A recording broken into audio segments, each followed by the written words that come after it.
Good morning, everybody, and thank you for joining us for Wednesday mornings with the BRU.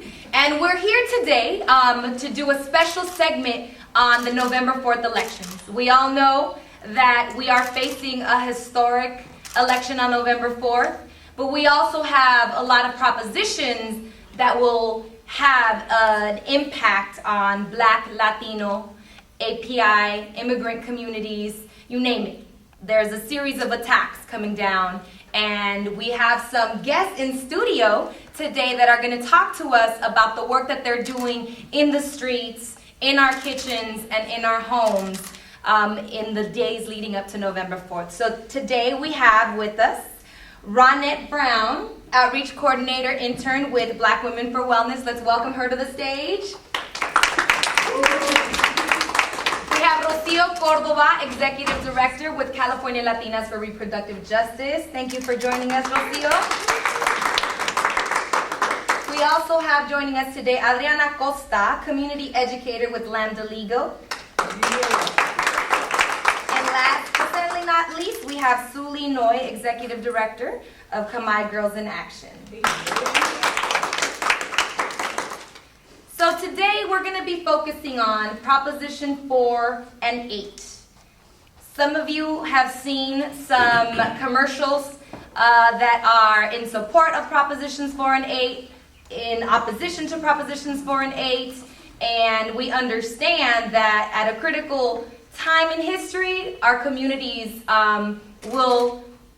people will try to divide our communities. So let's start with you, Ronette. Tell us about Proposition 4 and what is Black Women for Wellness doing to educate our communities about the dangers of Prop 4? Absolutely. Well, Proposition 4 is by far one of the most deceptive propositions on the ballot this year. What it's actually claiming to do is, well, what the proponents of Prop 4 are claiming it to do is not only to provide parental notification, but they have a very deceptive message that it will protect children from abuse, from predators, and from child abusers as such. Unfortunately, the messages that they are giving are incorrect. There's nothing in Prop 4 that will protect youth from predators. It will do nothing about stopping or fixing family communication. The reality is this proposition will only damage and detriment the health and safety of young women in our communities, specifically women of color, low-income women, and immigrant families. Thank you, Ronette. So Suli, you work in Long Beach, and you work with young women. Can you tell us about Proposition 4 and how it affects the particular constituency that you work with? Well, our focus is always in our organization, our mission is to develop Southeast Asian girls and young women to be leaders. And the proposition directly affects their rights to be able to get safe, confidential medical care. In our community, immigrant community, it's already difficult to communicate with parents, with language barriers, to cultural barriers, and it's already difficult to talk about basic things, and even harder to talk about sex, and much less pregnancy. So it's really important that our members, our youth members, are able to understand how this proposition directly affects them, and we have worked with them so that they understand why it's important that they are the ones to be talking to voters, to vote on their behalf to protect their health and safety, since they are not able to. And through this process, they've been really empowered. We've made a commercial that is from the voice of the youth themselves that would be directly affected, and how this would really drastically change their lives. Thank you, Suli. So Rocio, can you talk to us a little bit about what is the response within the Latino community about Proposition 4?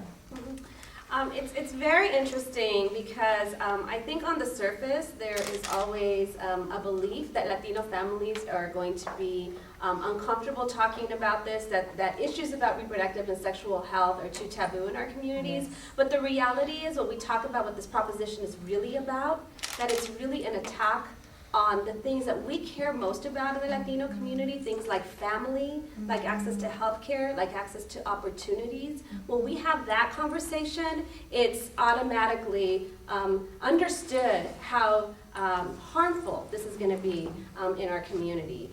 When we talk about how having something like Prop 4 that's going to add another barrier to young women getting access to healthcare, that just kind of amplifies all of the other cuts that we've been facing in healthcare, all of the other barriers that we have in making sure that our communities have what we need to be healthy and safe. When they understand that, it's absolutely very clear how wrong this is going to be. And I just want to remind folks that this is the third time that we've fought this initiative, and we have had this conversation now for the past 3 campaigns through CLRJ, and it's been a really important opportunity to have a conversation with our communities about how critical it is to see issues around reproductive justice, how they are connected to the broader issues that our communities care about. Again, issues about making sure that our families don't have government intrusion, that our young women and that our youth are going to have all opportunities in their lives, and that we don't have some kind of law that tries to take that away from them, but actually what we need to do is work on laws that are going to do the opposite, that are going to give us the kind of access to comprehensive sex ed and other ways that are going to really benefit our communities. So again, once we have the conversation, it's very clear and people are on our side, and so we need to have more and more conversations, and that's what we've been doing in the last few months, is really having those conversations, because it's what we do day in and day out at CLRJ, is talk about reproductive justice within the Latina community. Thank you, Rocio.